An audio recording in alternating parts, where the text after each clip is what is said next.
Sir, आप देख रहे हैं एशियन न्यूज़ में। मेरे साथ हैं डॉक्टर कुमार हर्षिदास भी। सर, आपने अभी 20 मई को मतदान किया, पांचवें चरण का मतदान हुआ। कैसे देख रहे हैं इस 20 मई के मतदान को?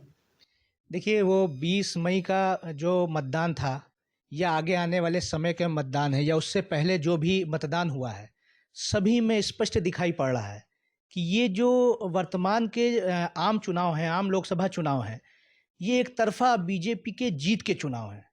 ये एक तरफा मोदी जी का जो धर्म विजय रथ चल रहा है, ये उसकी विजय पताका लहराने का चुनाव है। ये आम चुनाव नहीं है। वर्तमान में अगर हम ये देखें तो ये एक देवासुर संग्राम की भांति है। अच्छा।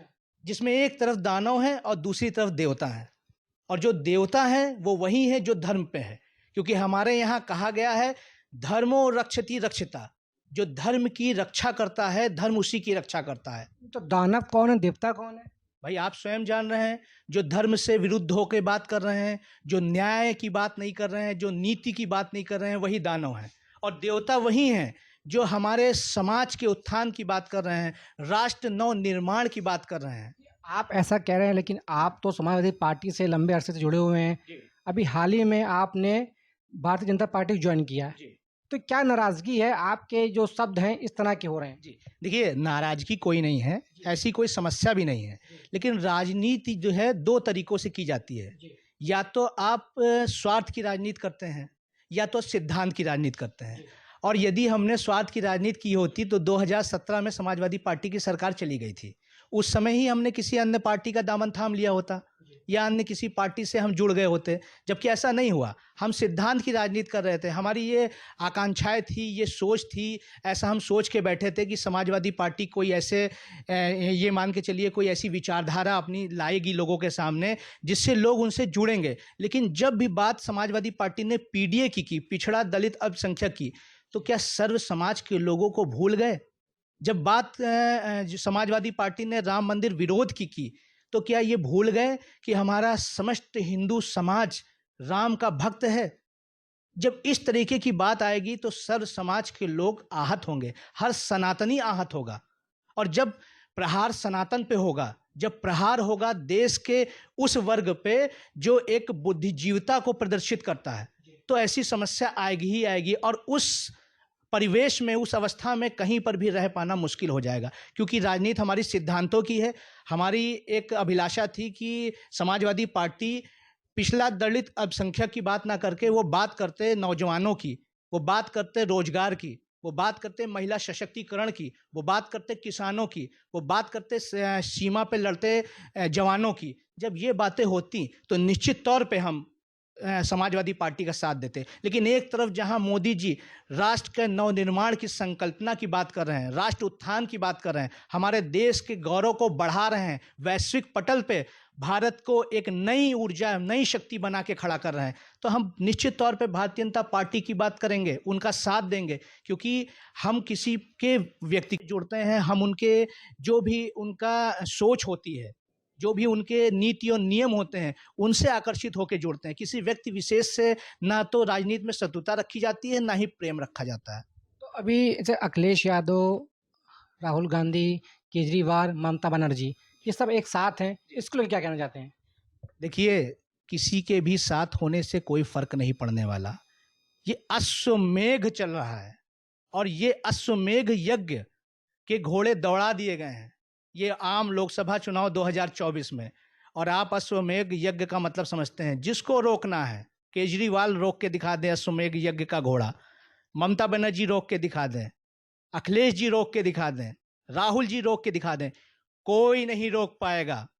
ये भगवा रथ को कोई नहीं रोक पाएगा। अखिलेश जी तो कह रहे हैं, जिस तरह से जो जुमला चल रहा है, 2014 में आए तो 15 लाख देने की बात कही, 2024 में आए तो कह रहे कि इस बार 400 पार। तो ये जुमलेबाजी कहाँ से लाते हैं बीजेपी वाले? देखिए, ये हर व्यक्ति किसी की नीति और नियमों का, वक्तव्यों का विरोध तो करेगा ही। ये विरोध करने का तरीका है।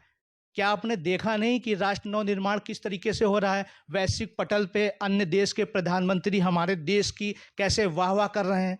क्या आपने देखा नहीं विकास में कहाँ से कमी रह गई? नौजवानों के लिए काम नहीं हुआ कि महिला सशक्तिकरण के ऊपर काम नहीं हुआ, स्वास्थ्य सेवाओं पे काम नहीं हुआ, मेट्रो नहीं चली कि हमने क्या मतलब तमाम ऐसे एयरपोर्ट जो हमारी संख्या भी बढ़ी, हमारी जो है शैक्षिक नीति पे काम नहीं हुआ, किस पे काम नहीं हुआ? लेकिन गठबंधन की जो सरकार है वो कहती है कि जो भारतीय जनता पार्टी है वो केवल राम मंदिर की बात करती है, बेरोजगारी की बात क्यों नहीं करती है? हम क्यों राम मंदिर की बात नहीं करेंगे? हम सबसे पहले अपनी आस्था देखेंगे, हम सबसे पहले अपना धर्म देखेंगे, हम सबसे पहले सनातन को देखेंगे। हम क्यों बात नहीं करेंगे? और जब सिर्फ राम की बात हो रही हो, रोजगार की बात नहीं हो रही है, तब वो ऐसा प्रश्न तो उचित था। लेकिन जे एक हाथ से बात हो रही है हमारी धर्म, हमारी आस्था पे, तो दूसरी हाथ पे बात हो रही है युवाओं को बढ़ाने का, नौजवानों को नए नए अवसर देने का, महिला सशक्तिकरण की बात हो रही है।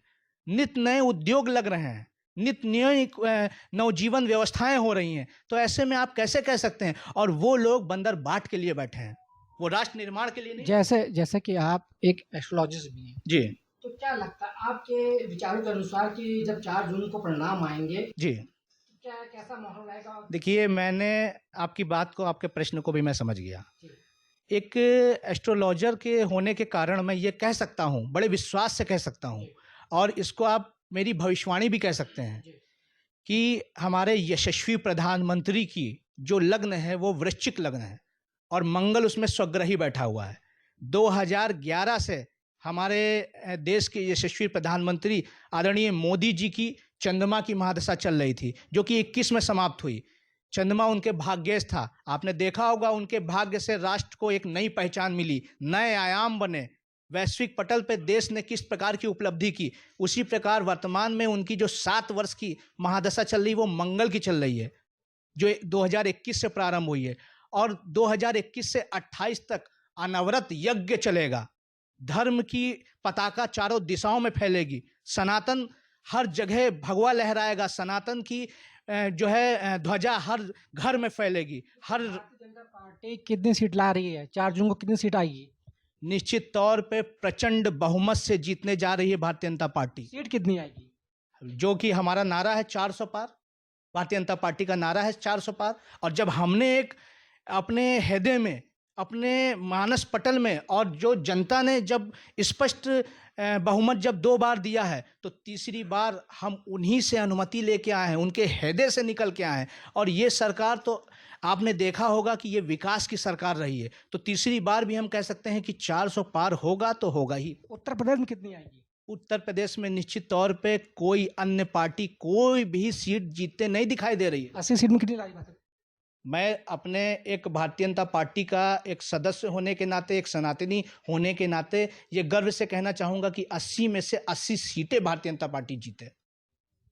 तो ये थे हमारे संग डॉक्टर कुमर हर्षित राजवीर, जो एक एस्ट्रोलॉजिस्ट भी हैं और अभी इन्होंने हाल ही में भारतीय जनता पार्टी का दामन थामा है। इनकी अपनी एक व्याख्या है, इनका एक अपना विचार है कि 2024 में जो इलेक्शन होने, जो 4 जून को जो मतदान का जो पिटारा खुलेगा, उसको लेके भारतीय जनता पार्टी पूर्ण रूप से सरकार बनती दिखाई दे रही है। कैमरा पर्सन सुभाष चंद्र के साथ मैं मंदिर जिनवार, एशियन न्यूज़, लखनऊ, उत्तर प्रदेश।